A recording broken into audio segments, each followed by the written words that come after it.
نحمدہ ونصلی علی رسولہ الکریم، اما بعد۔ میرا عزیز محترم ساتھیوں، السلام علیکم ورحمۃ اللہ وبرکاتہ۔ آج ہم ایک ایسی فضا اور ماحول میں ہیں جس سے ہر ایک بخوبی واقف ہے کہ آج فلسطین میں ایک شدید قسم کا معرکہ برپا ہے، اور وہ زمین انہی کے باشندوں کی ہے، اور یہودیوں کو وہاں ایک سازش اور منصوبے کے تحت لا کر فلسطین میں بسایا گیا۔ جب دنیا پر خلافت عثمانیہ تھی، آخری خلیفہ عبدالحمید، ان کے پاس ایک یہودی وفد گیا اور ان سے کہا کہ ہمیں یہاں جگہ دی جائے۔ تو اس وقت کے خلیفے نے اس سازش کو بھانپ لیا تو اس نے صاف انکار کر دیا۔ لیکن جب ایک طرف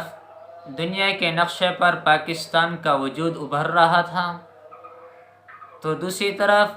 برطانیہ کی زیر سرپرستی فلسطین کی جگہ پر اسرائیل کی ریاست وجود میں لائی گئی، اور اسلامی طرز عمل میں اگر دیکھا جائے، اگر کوئی غیر مسلم اسلامی ریاست میں آ کر رہے تو اسے بھی شہری حقوق حاصل ہوتے ہیں جب وہ اسلام کے احکام کا پابند رہے، یعنی وہاں رہ کر نہ اسلام کے خلاف کوئی سازش کرے گا، نہ کوئی منصوبہ کرے گا، بلکہ امن کے ساتھ رہے گا۔ تو اسلام بھی اس کے تحفظ کا درس دیتا ہے، جیسا کہ آپ علیہ السلام جب مدینہ کی ریاست قائم کی تو وہاں یہودیوں کے ساتھ معاہدہ کیا اور انہیں تحفظ بھی دیا۔ اسی کے متعلق قائد اعظم نے فرمایا کہ اسرائیل مغرب کا ایک ناجائز بچہ ہے جسے فلسطین کی زمین پر بسایا گیا ہے، اور ان یہودیوں کا یہ کہنا ہے کہ ہم 200 سال تک اسی فکر میں تھے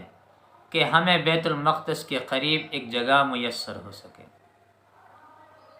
لیکن وہ برطانیہ کی زیر سرپرستی پایہ تکمیل ہوئی، اور برطانیہ کی تقسیم جو تھی وہ اس طور پر تھی کہ 48% حصہ فلسطین کے پاس رہے گا، 44% اسرائیل کے پاس، اور 8% انہوں نے اپنے پاس رکھا۔ مگر وقت گزرنے پر ان یہودیوں نے اپنے سازش کو پایہ تکمیل تک پہنچانے کے لیے فلسطین کی سرزمین کو دن بہ دن قبضہ کرتے 10% سے 12% حصہ بچایا، اور آج فلسطین دنیا کے اندر ایک مظلومیت کی داستان ہے، اور دنیا میں جہاں کہیں بھی مسلمانوں پر ظلم و ستم ہوا تو اس کے متعلق اس کی داد رسی کے لیے حکمران چلے، جیسا کہ شاہ ولی اللہ رحمہ اللہ نے مرہٹوں کے خلاف احمد شاہ ابدالی کو خط لکھا، اور انہوں نے آ کر مسلمانوں کی داد رسی کی، اور جب ایک خاندان سندھ میں آیا تو راجہ داہر نے ان کی عورتوں کی عزت کو پامال کیا، تو محمد بن قاسم ان مسلمان خواتین کے لیے آئے، اور اسی طور پر معتصم باللہ ایک مسلمان باندی کی خاطر 30,000 لشکر لے کر روانہ ہوا، اور آج امت مسلمہ کے لیے اور ان کے حکمرانوں کے لیے یہ آیات واضح طور پر ایک درس ہے۔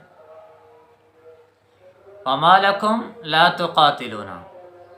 آپ کو کیا ہو گیا کہ آپ جہاد نہیں کرتے فی سبیل اللہ، اللہ تعالیٰ کی راہ میں، فی سبیل اللہ والمستضعفین من الرجال والنساء ان کمزور مرد عورتوں کی طرف سے جو کہتے ہیں یقولون ربنا اخرجنا من هذه القرية، اے ہمارا رب ہمیں اس بستی سے نکال دے، وجہ من هذه القرية الظالم اهلها، اس کے رہنے والے، اس کے جو اہل ہیں وہ بڑے ظالم ہیں۔ اور یہ آیت